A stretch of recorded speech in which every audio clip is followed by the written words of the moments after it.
G'day all, welcome back to Tom's Brook Farm. It's another gloomy day, so it's only a max of 19 degrees today, but no showers, so there is a chance of harvest. So first up this morning, Henry did a sample. It came in at 15.6, so obviously way too high. 14 is deliverable, so we're probably going to get going at 14 and a half. Then we'll be able to blend it. Yeah, we'll see what happens. He's going to do another sample very shortly, and we'll know where we're at if we can get started. But yeah, this morning we've just washed utes. We've fueled up. George is chasing me with fuel, just that sort of stuff. Right now, well, I've just been to my house site to address the see the tank builders, get that all sorted. The tank's been put a little bit close to the house, but nothing I can do about it now. So yeah, that's not ideal, but anyway, I'm now heading down to where all the fill bins were, and George and Annabelle will be down there by now.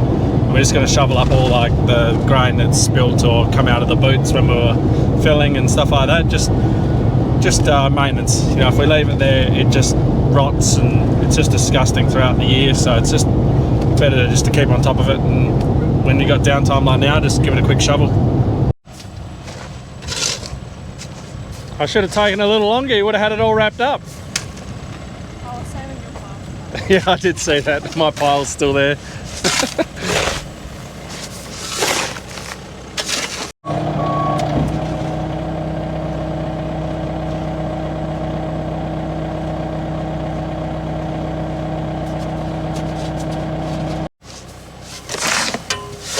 Here we go, guys. We're just cleaning up John's mess. John spilled all this grain and he was making me shovel it.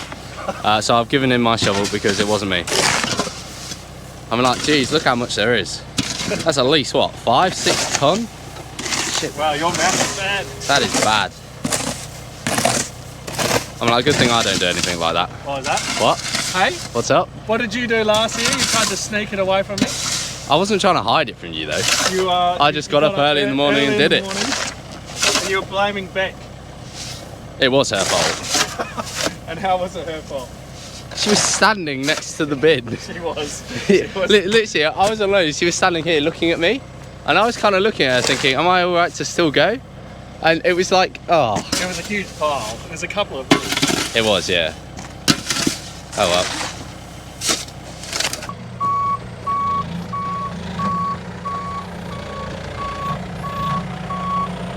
Henry has just done a sample. It's come through at 14.9, so it's coming down, but it's not at our target that we want to start at. So currently 10:30. Hopefully by another hour we should be right to get going. So we should be harvesting by lunchtime, I hope.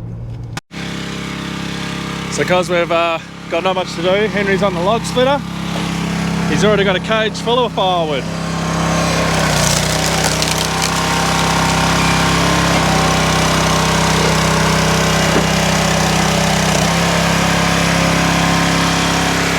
Handy little thing that. So we had to knock down 6 trees to begin our house site, and we borrowed a farmer's log splitter, and I split all that wood. And yeah, now we've got our own log splitter, so we can split our own wood.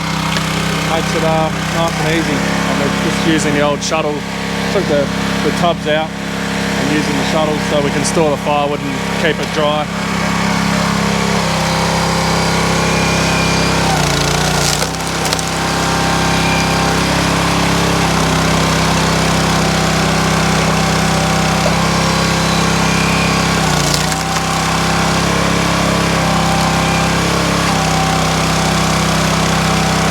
So, well, this wasn't Henry. That's my hard work.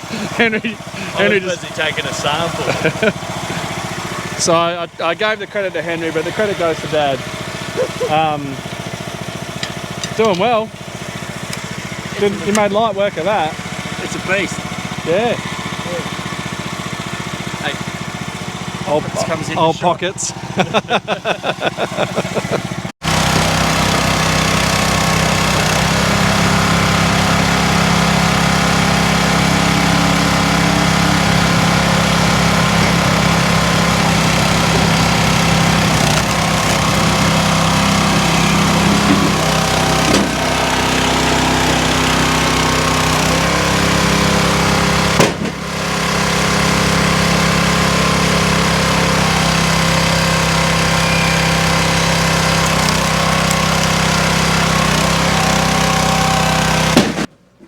What'd the header say? 13.8. So what do you reckon it is? 14.3. 14.3? Well, I'm going to go 14 and a half then. Annabelle, what's your guess? 13.9. 13.9?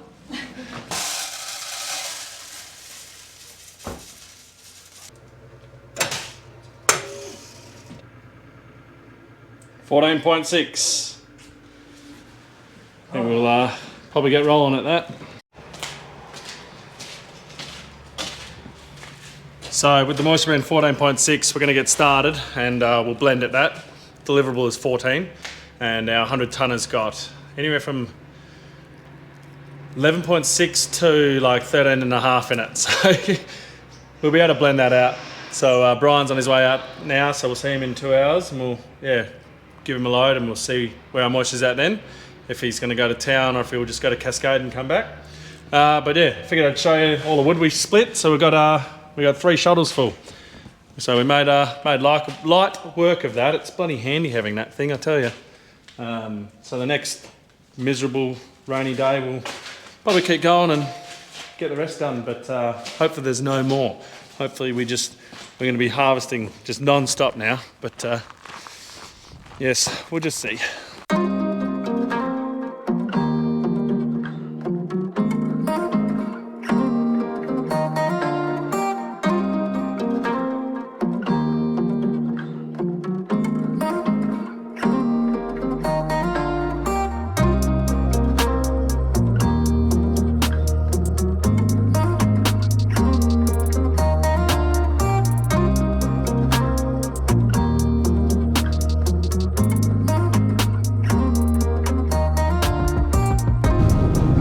So George is the first chase I've been in.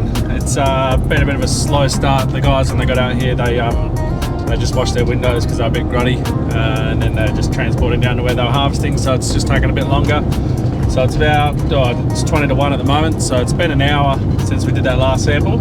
So I'm hoping now that we're probably around that 14.2 mark is where I'm going to guess. I'd love it if we were below 14 because then it's all deliverable and we don't need to blend it. But yeah. We'll just go with what we got. So yeah, we'll see what this moisture is.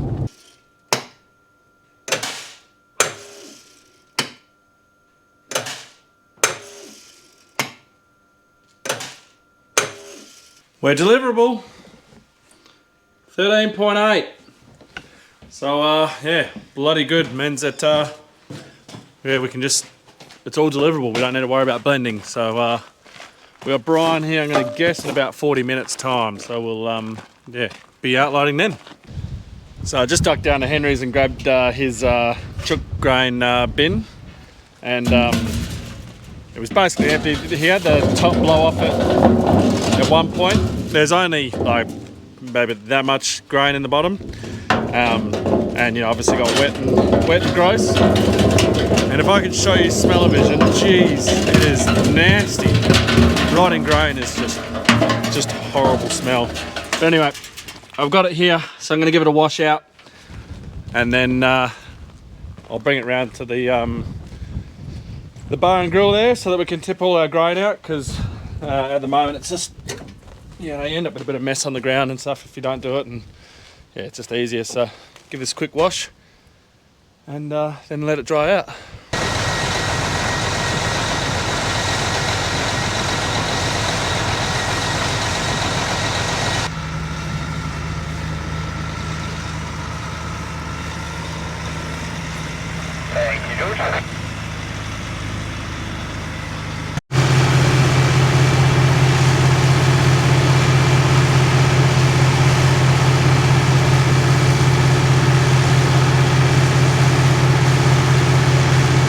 We got George in here filling now.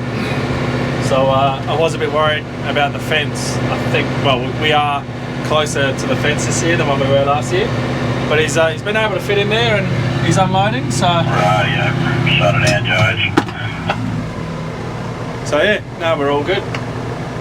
Now he's going to be rolling forward. I was going to roll forward, George. Yeah, no worries.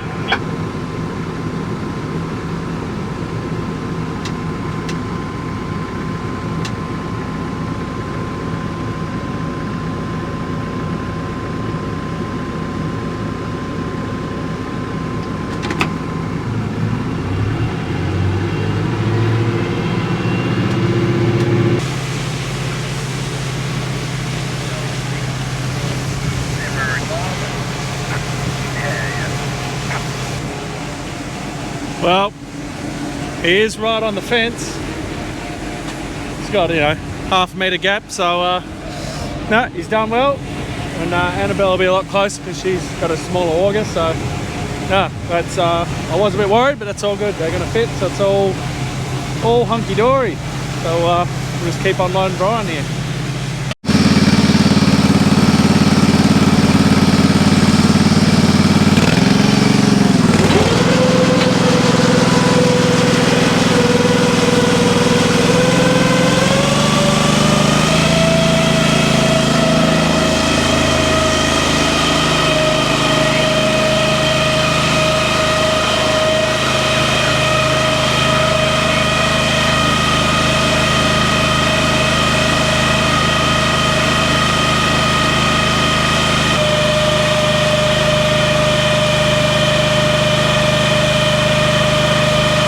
Right, Annabelle is just there.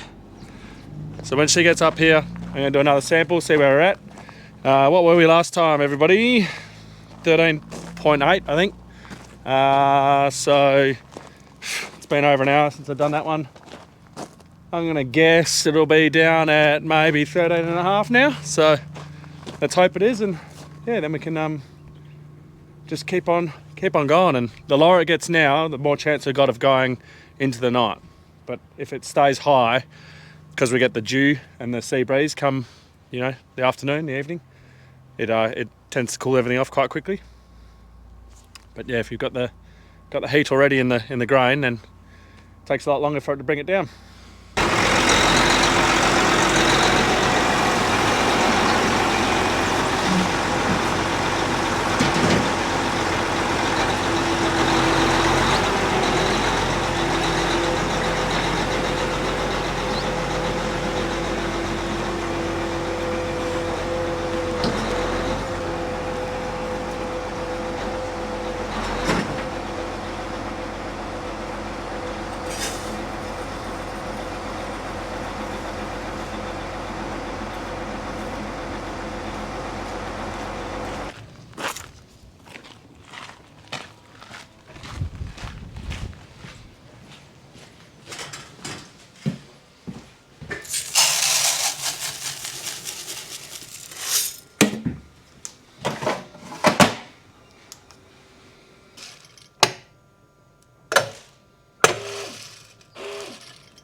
13.6. Can't even remember what my prediction was, but there you go, we're nice and low. So it's good.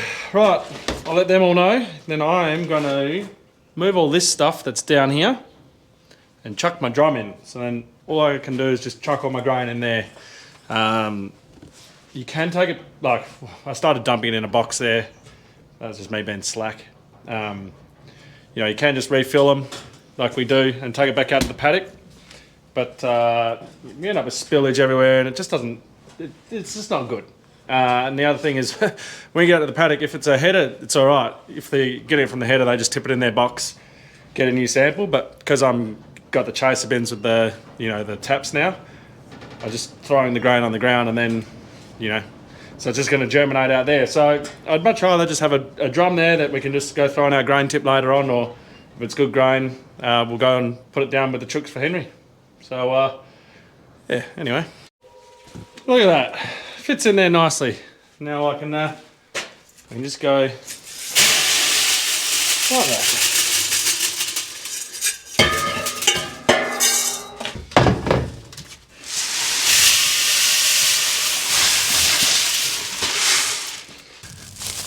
Well, seems like we've got time until Brian gets back. Figured I'd come out and see what sort of job the headers are doing. So just check that they're not throwing out too much grain behind them. And yeah, just inspect that it's all going well. They're having fun with these things. The good old rocks. These are been a pain for them. We've had a few get stuck in their drums and break a few retractable fingers, but yeah, that's why they're doing this sort of section of the paddock now, so it's done in the daylight.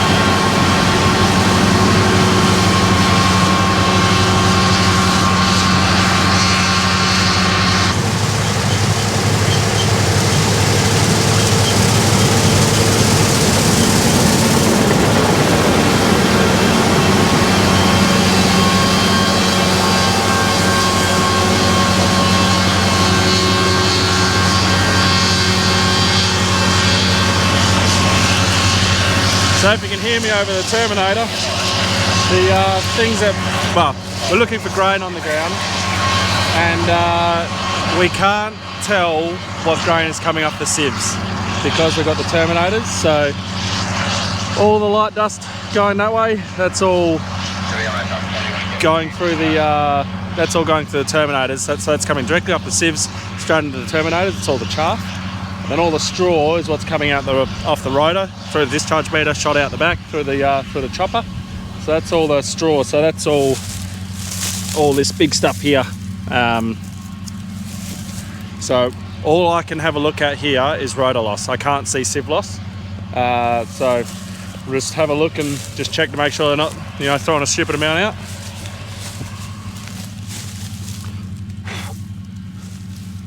So we got one there, got two there, another one there.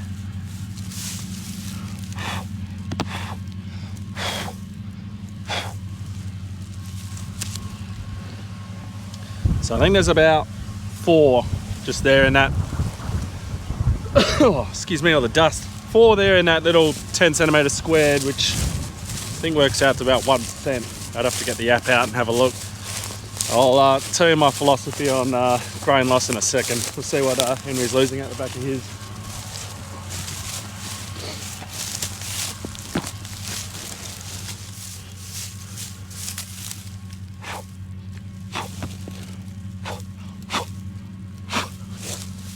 So there's one there, there's 2 there, and there's a 3rd one up there.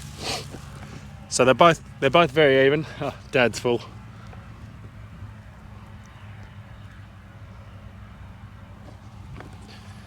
In about 20 seconds, we'll see George coming through the chaff up there. So my take on grain loss at the back of a header is as long as it's not a stupid amount, like, if we come out here and there is just grain everywhere, like, you need to do your checks. Check to make sure. But once you've done your checks and you've altered it to make sure, so we've got 4 in a 10 centimetre squared area, so it's like, I can't remember, it's either 0.1% or 1%. We'll have to look it up. Now, you've got people who will spend their whole harvest time stopped, and they will get out, they'll check it, they'll get the bushel plus and blow it all out, and it's all well and good getting down to absolutely 0 losses. But if you spend a whole huge amount of time focusing on that, you're not going to focus on the weather. Now, if we have a wind event blow, a hail event come in, fire, the big one for us is wind. Wind will drop these heads like there's no tomorrow. The wind just snaps the heads off and they fall on the ground. So my take on it is make sure that you're not losing a stupid amount out the back, and then go. Just go. We can lose over a tonne in yield just by the wind. And if you're slowing down or spending time checking it, you're losing time in the paddock. We just want to get there, get going, get it off. We might spit a little bit more out the back, but we're going to get it off before a wind event comes and destroys it all. So that's it's looking pretty good to me. They're both even, so there's nothing to worry about there. And we've actually discovered that going on the angle, so we seeded on the angle and now we're harvesting on the angle. This is our tram line going this way. We've discovered that we're actually picking up the heads a lot better when we're going with the row. So if we were harvesting this way, we find that you cut it and we lose it. We're getting cutter bar loss, so the head is falling off and onto the ground, which we used to put blue fingers on, but we can't with these fronts, crop savers. So I think in the future we might do barley on the angle because it works better for harvest. So just doing it through the app, it's like 0.44% of grain loss is what we're getting at the back. So yeah, happy with that. We'll just keep on going for the reasons I just explained. Now I'm going to have a look at Dad's back wheel. George just unloaded him. He said his back wheel's vibrating a lot. I've got a feeling it's just because we're going across the furrows. But yeah, we'll have a look. They're kind of going north and the wind is blowing that way to the west, so I didn't want to get my car covered in dust, so I'll get it as soon as we turn around. And we just got the notification that Brian has just departed, so in about 20 minutes we'll be loading Brian again.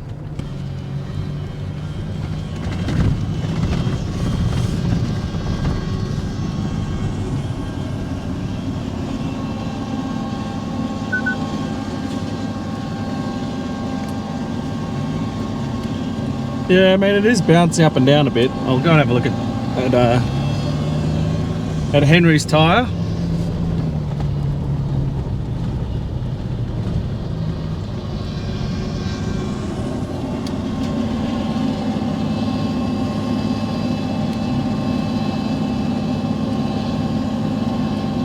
Henry's is about the same. I think it's just because they're on the furrow. Henry's is doing the same. I think it's just because you're going across the furrow. Yeah, CrossFit's just working like left and right. It's just, yeah, sort of, you know, just bounces up and down a little bit, you know, just as you're going across the furrow.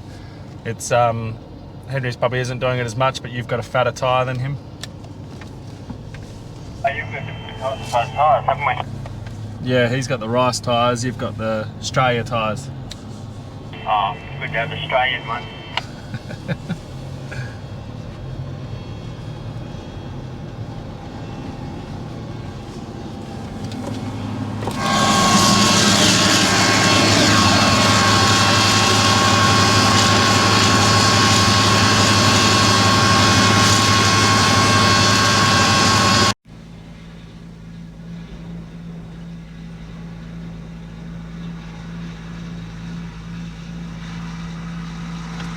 You there, Judge? Roger. What do you want me to start draining out of? We'll go 100 tonner and then, yeah, we can drain this, then move on to the 860. Yep, too easy.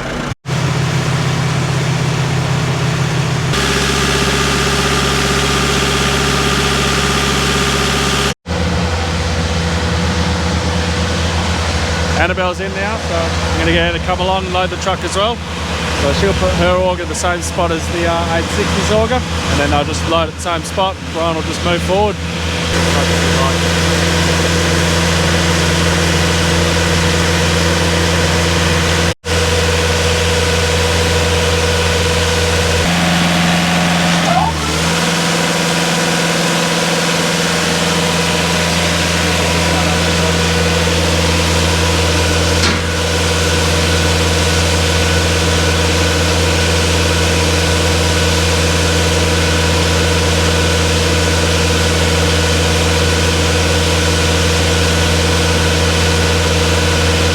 So both headers in the space of like 2 minutes have had their fronts just randomly come up on them.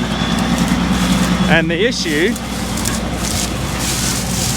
is that Actually, just A rock. stone got caught on it. a rock. Something that little. So Dad's was jammed up as well. It's the exact same one actually. And then Henry's. Oh well, easy fix. You gotta love an easy fix. The fact that both of them did it at the same time meant that something special was happening, but the fact that it was just a rock makes it easy. So we'll go and run this sample. That's Brian done for today. He's done one load to Cascade and then he's going to town because town close at 5 o'clock. It's 3 o'clock now, so it takes him, you know, nearly an hour to get to, nearly 2 hours to get to town with the truck. You need to be certified and all that, so anyway, yeah, we're going to be filling in the fill bins. I'll check this moisture. Once it drops below 13, which I hope it does, we're going to start doing some seed. Now if it doesn't drop, we might just have to start filling the bag for seed anyway, because the guys are going to very soon finish this paddock. This is our last chance to get this this Roslyn for seed, so yeah, we're going to do something. Look how nice my new bin is. Oh, chuck that in there. Grab my pot. We actually should make sure that it worked. 13.4. So it's drying. I would like that to be in 12s before we go to seed though, but anyway, 13.4. So what we're going to do, the moisture is 13.6. Is that what I said? God, my memory is shocking. Anyway, I don't want to get any seed until we're below 13. Above 13, the moisture is just too high to let it sit in your silo for too long. So my plan is I'm getting the guys to pull up and they're going to go into the next paddock, the one that's got the field bins in. So that's a mix of both Rosalind and Cyclops. So they'll harvest that and you know, they'll start doing their outside laps in there. It's slow going, but you know, the moisture's up anyway.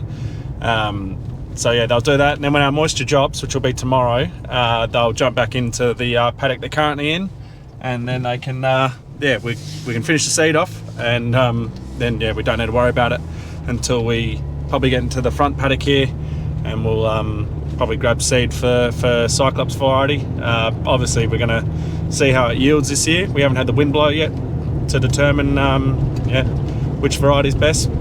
So yeah, we'll see if we keep Cyclops or if we throw it. They're into the new stuff. They're just doing the outside lap, and I was going to do a moisture once the first chase bin come in, but it's their moistures are saying 15%, so we're just going to race out to the headers now and just grab a moistury, run it back and just check to see where it's at, because obviously we don't want to getting stupid high moisture grain again.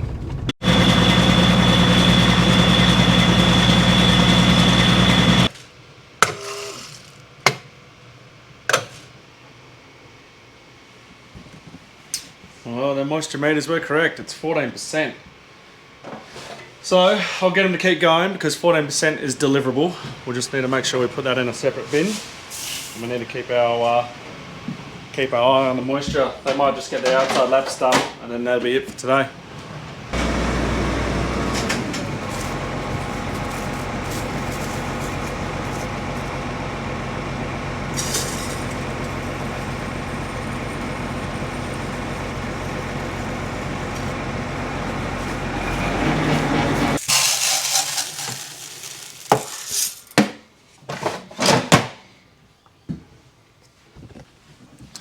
You might wonder why I always open the door at the bottom there, and basically it's just to make sure that I haven't forgotten, or the person before me hasn't forgotten to empty the tray out.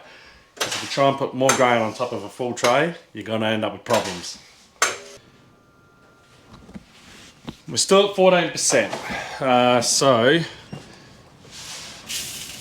I think what we might do is we might be pulling up. And we'll service the machines now, and then it's all done ready for tomorrow. And then when we've got the warmth, yeah, we should be right. We've got a lot of variability in that paddock. It's got the spading in it, so that stuff's higher moisture as well. So yeah, I think that might be our plan. So I decided to pull them up. They're just about at the field bins now, so they've finished their outside lap. At least that's done. That's the slow part. But yeah, I've pulled them up, going through the spaded stuff, because you know, the spaded stuff germinated a bit later. It's not quite as ripe, and their moisture meters went up to 16%. PS4. And so what they're going to do is they're going to pull up, they're going to blow down the machines, they're going to fuel the machines, they're going to grease the machines, have everything ready for tomorrow, and then yeah, that means they get a bit of a later start tomorrow. So instead of 7 o'clock in the morning, they'll be starting at 8. And then yeah, tomorrow is a warm day, so we should be able to get into at least get the seed off and all that. So I'm currently heading down to my house, go and see if the shed, the tank builders are done, and yeah, have a look at the job. Right, they're gone, but they're not finished. They've obviously filled it, so let's have a look.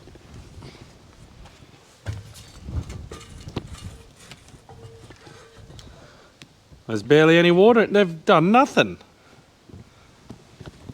There's 43,000 litres in there, which would bring this up quite a few feet. So I don't know what they've done.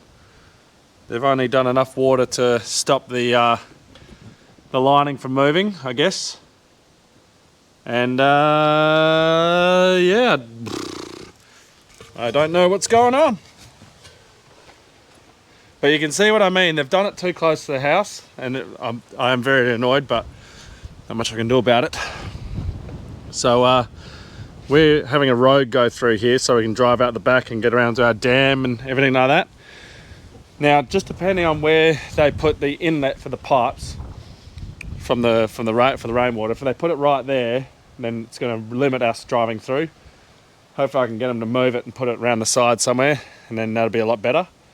But this was meant to be like 2 meters that way, but on their plan it said, you know, 3 meters here, or what, from somewhere. I'm not sure where it was measured. But anyway, we'll make it work. Yeah, I don't know why they haven't done the roof, but I'm gonna make a phone call, find out.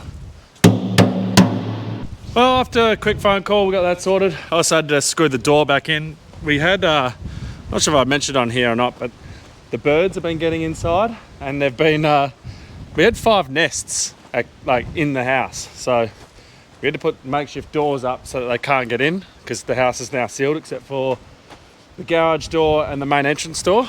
So yeah, we had to sort that out. But hopefully the builders are back out tomorrow, and from my understanding, the inlet for all the pipes is going to be on the far side, so we're going to be fine for driving past. That's not going to be an issue. And after slapping the side of a tank there, they've only put 8,000 litres in. I suppose that's all they need. They just want that little bit on the ground, but I won't empty the whole thing in. I'll obviously wait for them to be finished, and we'll do that. Right, oh well, we'll go and see how everyone's going with doing some servicing.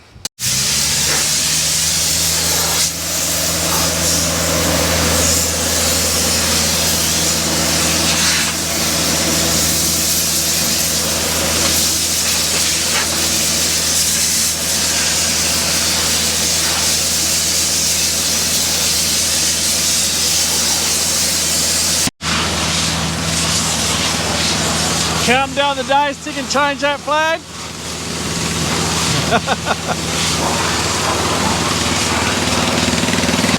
Right, well, not a very productive day, but at least we got some stuff done. So tomorrow's warm, and then the next day we're at 33 degrees, so we'll get a lot done then. So yeah, we'll get to and just finish up the servicing, and I think we'll leave the video there. So thank you very much for watching. November. In the description, go and check it out, follow us, donate. We're only asking $2 from everyone, and we'll smash our target. So if you can do that, that'd be amazing. You can win a hat, you can win a stubby holder. Don't forget to like, subscribe and share. Go check out the Glass Cage podcast, and I'll catch you in the next one.